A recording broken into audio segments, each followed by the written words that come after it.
Shaykh Abdurrahman bin Auf Al-Kuni, he used to say, I never came for the university. I really came for the knowledge of Shaykh Muhammad Amin Al-Shinqiti. And so they said, we would hear statements from the Sahaba, specific Sahaba. They said we were not satisfied up until we traveled ourselves to Medina and heard directly from. There's absolutely nothing happening in Medina. I thought I'm going to stay, I'm going to benefit. All these mashayikh, summer holidays comes crickets. Those mashayikh travel. What I found out is most of the mashayikh that live in Medina, most of them are not from Medina originally. قل لي في الإسلام قولا لا أسأل عنه أحدا غيرك قال قل آمنت بالله ثم استقم. Assalamu alaikum wa rahmatullahi wa barakatuh, Ustadh. Assalamu wa rahmatullahi wa barakatuh. How are you? Alhamdulillah, khair, how are you? Alhamdulillah Rabbil Alameen. So, inshallah, we'll be continuing in our series where, for those of you that are joining us for the first time, a few years ago, Ustadh began a thread on his Twitter account, and he was talking about different mashayikh, and like you mentioned in the previous episodes, with the intention of connecting people with the scholars. I briefly remember you mentioned that every few years some people want to start seeking knowledge, which is great. Allahumma barik. And a common question that people ask is, which scholars do I take from, or what scholars are alive today? So if you do want to check out that thread, it's on his Twitter account, and we've covered, I think, around the lives of around maybe 10 mashayikh so far. Alhamdulillah. So we'll be moving on, inshallah. And the next Shaykh, inshallah, that we'd like you to briefly talk about, inshallah, is Shaykh Abdurrahman Al-Kuni. حفظه الله تعالى. الحمد لله وحده والصلاة والسلام على من لا نبي بعده أما بعد. Shaykh Abdurrahman Al-Kuni, Shaykh Abdurrahman bin Auf Al-Kuni, still alive. حفظه الله ورعاه. He is from Africa. He grew up in Mali, but he's originally from another country. I forget the name of the country. But he grew up in Mali, and he came to Medina. And the main reason why he came was because of a fatwa that he heard from his teacher that he eventually studied with, Shaykh Muhammad Al-Amin Al-Shinqiti, the great scholar of Islam, Sahibu Adwa al-Bayan, the author of the great tafsir, Shaykh Muhammad Amin Al-Shinqiti. He said that he had a fatwa. A fatwa is when a person asks a question to a Shaykh, a Mufti, and he gives a fatwa. And so he had a fatwa of Shaykh Muhammad Amin Al-Shinqiti being asked a question about the permissibility of praying in or on the airplane. And he gave his answer. فَأَعْجَبَهُ, it amazed him. So he wanted to meet the Shaykh and study with the Shaykh. No doubt the Shaykh already studied in his homeland, and Mali has ulama, and Senegal and these countries, there are ulama there in West Africa from years. And so he applied for the Islamic University of Medina, got accepted, and he used to say, أنا ما جئت للجامعة أنا جئت للشيخ محمد أمين الشنقيطي. He used to say, I never came for the university. I really came for the knowledge of Shaykh Muhammad Amin Al-Shinqiti. From that time till today, he still resides in Medina. He lives not far from Masjid Al-Nabawi. He lives in an area called Al-Awali. He's still there. You can pray in his local masjid, you can still catch him. He used to teach privately in his house. And then a bit later on, he started teaching officially in Masjid Al-Nabawi in the university in the mornings in Kulliyat Al-Haram, Nahu and Sarf. And I think he used to teach Qadr al-Nada, specifically in Nahu. And so yeah, the Shaykh is an amazing Shaykh. He's an ocean, he's a bahar in the knowledge of the Arabic language. And just to remind everybody, he is not Arab himself as well. He's not Arab, he's from Africa. And so he's an bahar in grammar, in morphology, and other abwab and branches of the Arabic language. He's also a great scholar in the Maliki fiqh. In West Africa, is dominated by mainly the Maliki madhab. And so he's a bahr likewise in the Maliki madhab, and he teaches that as well to students that go to him and benefit from him. So the Shaykh is still alive. He's still, mashallah, very capable of teaching, strong. May Allah Azza wa Jal give him a long life. I was advised by a brother before I came to Medina to benefit from him in the Arabic language. So in my first year, he had a dawrah in Al-Ajrumiyya, and I attended, and of course I didn't understand anything. That was in your first year? It was good to at least see the Sheikh. Yeah, it was my first couple of months. Yeah. It was at least good to see the Sheikh for the first time. I did try to study with him later. Went to try and ask for a private lesson, but qadar Allah, the Sheikh was busy. He never had any slot and time for private lessons at that time. So I haven't really benefited from him in person, but I've listened to his lessons online. And the Sheikh recently was invited to Kuwait for the Dawrah of Ali ibn Abi Talib radiyallahu ta'ala an. And he taught Sarf, I believe, and he taught another book. So the Sheikh is very mufid, he's active. So I'd advise, if you're able to visit him in Medina, even if it's for a month or the likes, or even a Umrah trip, if you're able to go to him, read to him, then do so. He lives in the area of Awali. If maybe in the future I can maybe find the location, we can put it in the description of the video if you find it, inshallah. And you mentioned you attended that the lesson on Ajrumiyya and you didn't understand it. Is that something that the students that begin at Jamia usually do? They attend those where they don't understand anything? No. It's usually you would attend those when you want to benefit and so on. So is that something you did a lot? Ahsant. So when you first come to Medina, and I didn't know any Arabic. So I went to the Institute of Learning Arabic for 2 years. طبعا I heard of so many scholars before I came to Medina. I heard of Shaykh Abdurrahman Al-Kuni, I heard of Shaykh Salih Suhaimi, I heard of Shaykh Abdurrazaq, Shaykh Abdul Muhsin. So naturally, these great scholars, their names that I've been hearing, I wanted to meet them. So I used to attend every lesson that existed. I used to attend. But obviously, I never used to understand anything. But على الأقل, I would attend, at least I caught them. And I would benefit things. Not things that I could hear, but there are things that you can see that are mushahad, that doesn't require language. We had a Sheikh Hassan Abdul Al-Banna, one time entering into a masjid. He was old in age. He came visiting from Egypt. Sheikh Hassan Abdul Al-Banna, rahimahullah, he passed away a couple of years ago. He was old in age, in his 90s. He had one tooth left. One tooth at the bottom left. And he would come to Masjid Nabawi often. And I met him many times. But one of the times that I didn't know Arabic, he came into the masjid of a sheikh that was teaching. And the lesson's going on. Honestly, I don't understand much. But all of a sudden, everyone's pointed to the sheikh. Look, sheikh, look behind you. And the sheikh teaching looks behind, and he sees Shaykh Hassan walking into the masjid, walking towards him. He gets up from his chair, he goes to the sheikh, he hugs the sheikh, he kisses the sheikh on the forehead. And they talk for a little bit, and the sheikh says, I just wanted to come and give you salam before I fly back to Egypt. The sheikh goes, and he's in his 90s. The adab, that khuluq, that love between the scholars that you see, something that you still benefit from just by seeing with your eyes. So I attended Shaykh Abdurrahman Al-Kuni. I didn't benefit anything in terms of the actual language or the durus, but seeing the sheikh at least al-aqal, alhamdulillah. If that was the only time I would have met him, I could have at least seen how the sheikh is, maybe see a benefit. And that occurred with other scholars as well. So there is benefit in attending the scholars. But more so, maybe this is a one-off thing, but what's better is to choose 1 or 2 lessons that you can go and you can practice your listening skills. Maybe it's not a good idea to go to every single lesson like I was doing. But it's better to go to 1 or 2 after you've seen everyone, that at least you go to 1 and 2 that you stick to, that are basic, teaching basic books, and you can use it as a practice for your listening skills. So I used to go to Shaykh Ali Nasser Faqih at the beginning at one point, and I just used to write mufradat, vocabulary. I just go, okay, that's a nice word. Okay, what's that word? Try to write it. And all I'm doing is getting vocabulary. I don't understand what he's talking about. This is before Arba'in Nawawi, another book he was teaching. I think Usul al-Iman by Shaykh Muhammad Abdul No. Jazakallah khairan.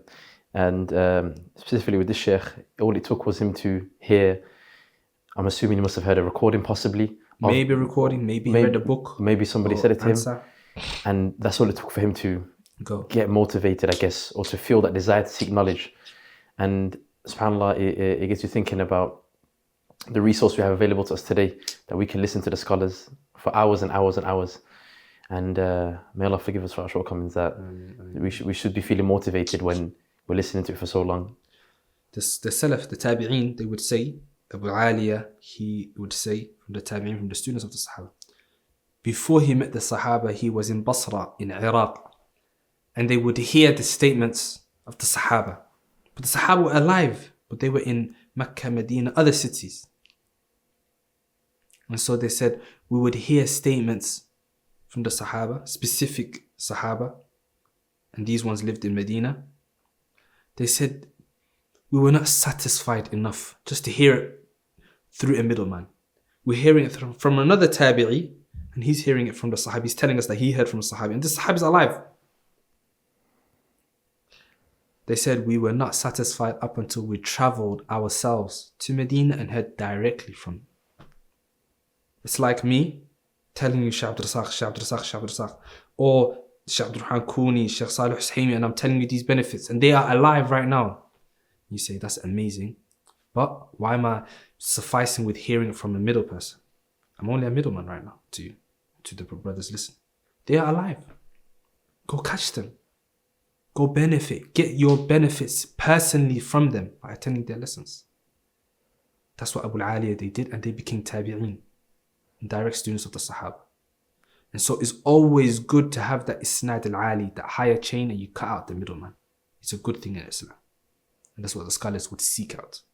So this is an encouragement for the brothers and sisters that here in the English-speaking world and this English-speaking teachers that mention their teachers from the East, and they're still alive, that you go and catch those scholars that they are quoting from. Wallahu a'lam. And now, inshallah, we'll be moving on to another Sheikh. And I think a lot of people have already possibly seen the Sheikh. He came to visit us in Birmingham, alhamdulillah. So I'll let you guess which Sheikh is next. No idea. You have to guess. Somebody came to Birmingham. One of the Mashaykh. Shaykh Sulaiman Al-Ruheili. Hafidhullah ta'ala. I wrote this a long time ago, so I don't remember who I mentioned, who I didn't mention. Do you remember the date you wrote this? I mentioned in the previous episodes what date you wrote it. You said 21, isn't it? It was 2021. January, right? January, no. That's It was June in the summer. okay. Yeah, but this one was the 22nd of June. So inshallah, if you can now begin talking about the Sheikh. Shaykh Sulaiman Al-Ruheili, hafidhahullah. He is a Sheikh that studied in Medina with the scholars. He's born and bred, I believe, in Medina, grew up in Medina, studied with the scholars of Medina. His father used to make him attend the lessons of Shaykh Abdurrahman Al-Afriqi, I believe. Abdurrahman from Africa, Afriqi, nisbatan, and an attribute to Africa, who used to teach in Masjid al-Nabawi whilst he was very young. And he used to attend the lessons of Shaykh Umar Fallata. Fallata is a tribe that goes back to Nigeria and other countries in Africa. And so he studied under Shaykh Umar Fallata, وَلَازَمَهُ, and he used to benefit a lot from him. And he even traveled with him to Africa one time. And he mentions the benefits that he got from Shaykh Umar whilst they were in their travels. He did his bachelor's, master's, PhD, all of it in Medina. Allah. I believe he's the first teacher in a university to teach the subject Al-Qawa'id Al-Fiqhiyya. This subject was added later on in the Faculty of Sharia, and he was the first person to teach it. And he continues to teach it till up until today. He teaches in Masjid al-Nabawi. He has lessons almost every day of the week, roughly. I don't know about the timetable right now, but in our time, he would be teaching often. And he was new to teaching when we came. When I first came, he never used to teach except for seasonally. But then when a couple of years later, he began regular lessons. And we finished some books with him, Nawaqid al-Islam, in one full day. I did a lot of usul min ilm al-usul with him. And we did some other maybe smaller books in Dawrat, Al-Arba'in lil-Mundhiri, 40 Hadith wa al-Mundhiri in one day as well. And other books. The Sheikh, what I really liked about the Sheikh specifically was two things. The beginnings of his lessons and the end of his lessons, the question answers. I used to go to Quran, and it was after Salat al-Asr, and so I would get my place in my Quran halqa, then I would leave my stuff there and I would go to his lesson, and I'd just attend the first 10 minutes, because every lesson he would begin with nice advice and opening advice, and working hard, seeking knowledge, staying away from the dunya, anything. But it was always motivational. It was always hitting home. It was heartwarming. Nasihat that you needed to keep going. And then I would go to my Quran halqa. And if I finish early, I'd try to finish as soon as possible to try and catch the question answers. And then question answers that were very beneficial. May Allah Azza wa Jal reward him. The second thing that I really liked about him was attending the khutbahs that he used to give in Masjid Khandaq, Sab' al-Masajid. He used to be a khatib there. It was not every week. It was like every 2 weeks roughly, something like this. Every fortnight. Roughly. But it wasn't consistent as well. This is before he became Imam in Masjid Quba. He was later made an Imam in Masjid Quba and a Khatib of Masjid Quba. He used to give heartfelt khutbahs in Masjid Khandaq, and I used to attend with my wife and child, and we still have like videos. The Shaykh would be crying in the khutbah. It was very nice. May Allah Azza wa Jal reward him and keep him steadfast. This is Shaykh Sulaiman Al-Ruheili, very well known, famous. It goes around. He's been to the UK twice, I think. One thing I really love about him is that he smiles a lot in his lessons. Yeah. He's always smiling. Shaykh Sulaiman is one of the few mashayikh that all the students love. In terms of, look, in Medina, it's natural that a shaykh is not welcoming with open arms to everyone because of how many students live in the city. Like we said, just in the Islamic University of Medina, they say 16,000 students. So imagine thousands of students coming to you every day. It's hard to be consistent in welcoming every single student regularly. And there's no breaks year in, year out. There's new students for 20, 30 years. Like if you go to the smaller cities, or not smaller cities, even bigger cities, but they have less students, like Riyadh or Mecca, or far out like Jizan, there's less students, there's not that many. If someone comes from, especially from outside, especially from the West, they will welcome that person a lot. That's how Medina used to be. But now, mashallah, kathir, so it's hard, generally speaking. There was a few mashayikh that were, even with that being the case, very open. Open arms to all the students. From those scholars was Shaykh Sulaiman Al-Ruheili. All the students loved him. He will make you feel like he's known you your whole life.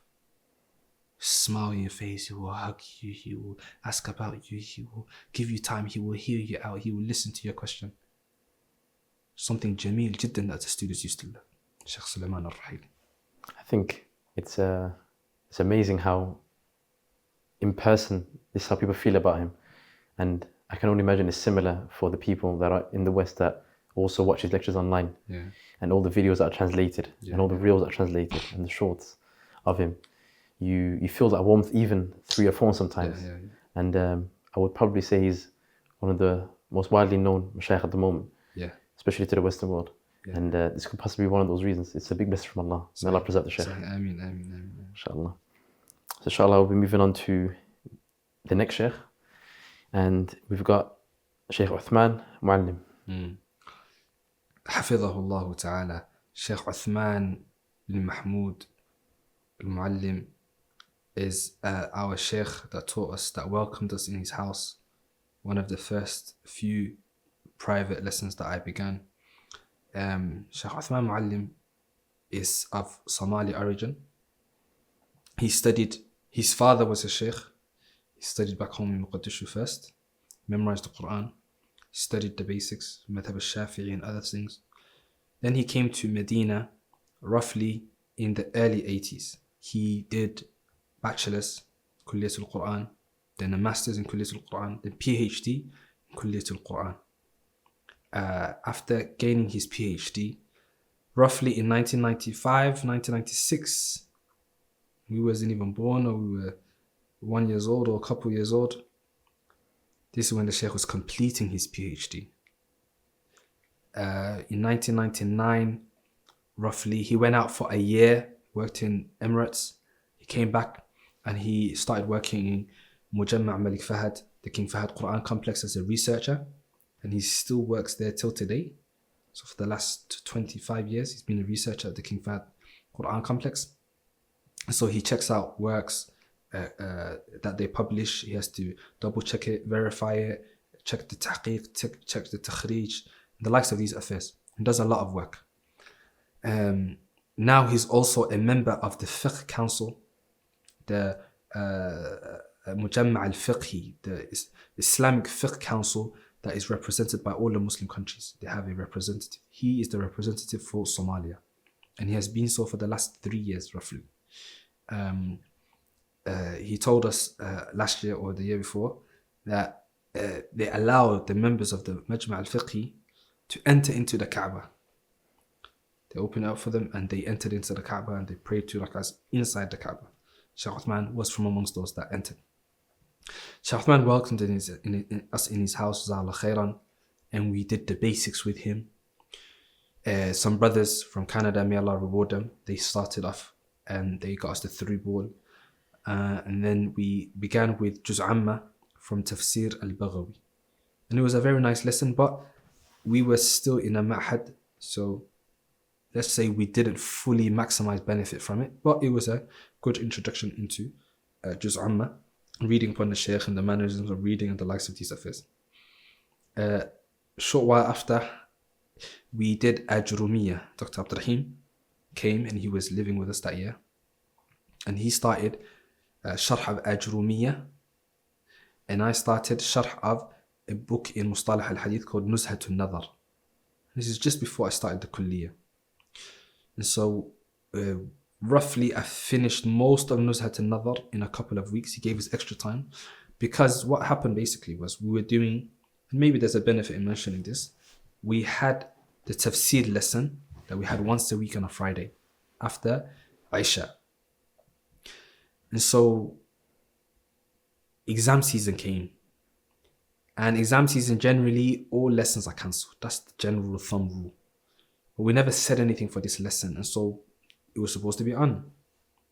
But then I was told very late, like after Asr, I had my lesson, I was ready, I was pre-reading it. And then the lesson got cancelled. And so I wanted to start Mustalah Hadith with him anyway. So I said, Sheikh, I was ready to come anyway. Is it possible that I read to you in the holiday whilst the brothers are revising, that I want to continue something? Nuzhatun Nadar. And Dr. Abdurrahim already asked the Shaykh as well. So he said, Khalas, both of you come. This week I'm busy. Next week we'll start. And so he told us to come after Isha, the next week. Then there was brothers that were in PhD, doctors from Somalia. They used to have a lesson with him on Thursdays. And so they cancelled too. So we got Thursday and we got Friday. And then later on, he added us after Maghrib. We almost completed the whole book in the holidays. Most of it. More than half of the book we completed in the holidays. At that point, did you already decide that you wanted to join? I was already in Hadith, by the way. Okay. I started the first semester, but we haven't started studying the big book Tadrib al-Rawi in Mustalah. Okay. So I did Bayquniya, I did some basic books, but this was the perfect book that I needed. It was that middle level before the high jump. So it helped me a great deal. It came clutch, like they say. So Alhamdulillah, we did that and we continued it and we finished it. We took a break, so stuff came up, but we ended up finishing it before a year finished. And Ajurumiyya, we never got to finish it. So things came up, but we did more than half of the book with the Sheikh. And then later we did other books. Later books with the doctors when they came back. We did some other nice books. Al-Intisar al-Athar by Shaykh Islam ibn Taymiyyah. We finished that with him. We finished Aqidatul al-Wasitiyya, Sharh Shaykh Muhammad Khalil Harras. We did a book in Usul al-Fiqh by Sheikh, some mashayikh that came together and wrote a book. Ala kulli hal, we did so much with the Sheikh because he gave us his time in his house, in private, and he's from the greatest of the mashayikh that had an impact upon me. And he's very humble. Too much humility. To the extent that one time, Sheikh picked me up for my lesson. I was going to read Nuzhatun Nadar. And at this time, things happened, but I was the only one reading to him. I was alone in that lesson. Dr. Abdurrahim went back. The other students, they stopped coming. So there was a person on the road to where we were going. And the Sheikh, he needed help. So the Sheikh said, jump in, where are you going? I'll drop you, come. It's the first thing. Random person, the Sheikh said, come in my car and I'll take you close. And then when we dropped him, nearly when we're dropping him, he says, oh, is this your son? About me. And he says, no. This is my friend. And I was like, friend? I was like, no, this is my Sheikh. And the Sheikh was like, so look at the humbleness. Sheikh is very, very, very humble. Very, very humble. Allah Azza wa Jal reward him. He invites the mashayikh that come from all over Somalia whenever they come for Hajj or Umrah. He brings them together. He connects them to the students. May Allah reward his juhud, give him a long life, and allow him to pass away in Medina that he's lived for more than 40 years. May Allah Azza wa Jal bless him. I mean, I wanted to talk about how you and Dr. Abdurrahim benefited from the holiday period, where some students, they may use that time to, I guess, refresh, recharge, and so on. Is that something that is done by majority of students, where a holiday might come up and they say, you know, I'm just going to go? Let me correct it a little bit. It wasn't actually a holiday, astaghfirullah. Exam season, just before the holidays, we get 1 week off to revise. They call it Isbu' al-Mayyit, the dead week. Because there's no classes, but you still have to revise. That's the week you're getting ready, you revise the exams, and the following week classes start. That week, most classes are cancelled in Medina. Okay. The public lessons in the masajid. And so following suit from that, this lesson was cancelled as well. Dr. Abdurrahim wasn't a student in Medina. He came on his own visa to study. Took a gap year from his university to study. And I felt like this is once a week only, I can continue. It's not going to harm my schedule. So that's what it was. It was the exam season. As for the holidays itself, then in the winter holiday, usually there's conferences. In Medina, there used to be Shaykh Salih Usaim used to have Barnamij Muhimmat al-Ilm for 7 days where he would finish 15 books, which was amazing. And there were other conferences up and down the country as well in different cities. But some people would take that, generally speaking, if you were single, you weren't married, there's no need for you to travel in that holiday. You have 9 months, but that holiday, we would generally speaking stay. Unless you were married and you never had your family was boarding, you obviously go to your family. As for the summer holiday, which was quite long back then, 4 months, I stayed back a couple times when I had my family. And let's say the 1 month of July, the full month of July, and back then even most of August, there's absolutely nothing happening in Medina. I thought I'm going to stay, I'm going to benefit, I'm going to read to all these mashayikh, all these students, 16,000, most of them are gone back home.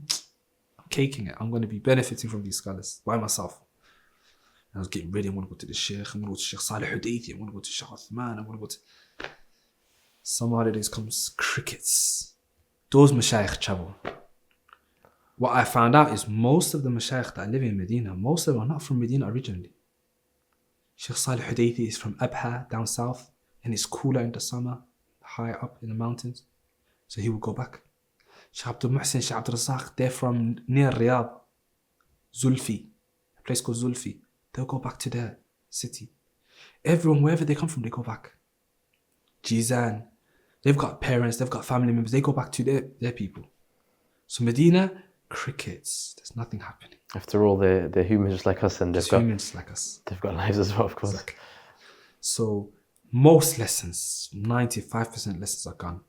There is usually a Quran intensive program or dawrah, if you like, and a mutun dawrah that was added. And they also sometimes they have a dawrah in Masjid al-Nabawi for whatever scholars that are still in the kingdom. And so one time when I was there, Shaykh Abdul Salam Shuwa'ir came and he did Dalil al-Talib, he did Kitab al-Tahar and Kitab al-Salah. He finished that in that summer period. So there is benefits, but one of the holidays I was there and when I had all these plans and it was crickets, I said, what am I doing here? And it's super hot. It's super hot. There's 4 walls, the AC, you go masjid, you come home. I called my mother. She said, if you want, come back. 2 days we were out. We were gone.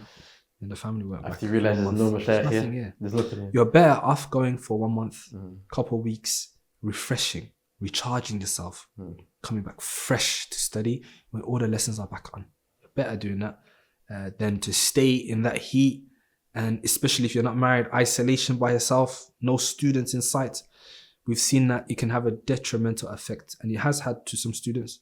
And ruins their resolve and their aspiration. And they come back. When all the students are fresh, they are broken, dead battery. And sadly, this futur can lead to a person leaving off seeking knowledge. May Allah Azza wa Jal protect us. Ameen. I think, inshallah, we've now talked about, alhamdulillah, and briefly mentioned the lives of 3 sheikhs. Inshallah, we'll try to continue it in the future again. جزاك الله خير for your time, Ustad. سبحانك اللهم وبحمدك أشهد أن لا إله إلا أنت أستغفرك وأتوب إليك.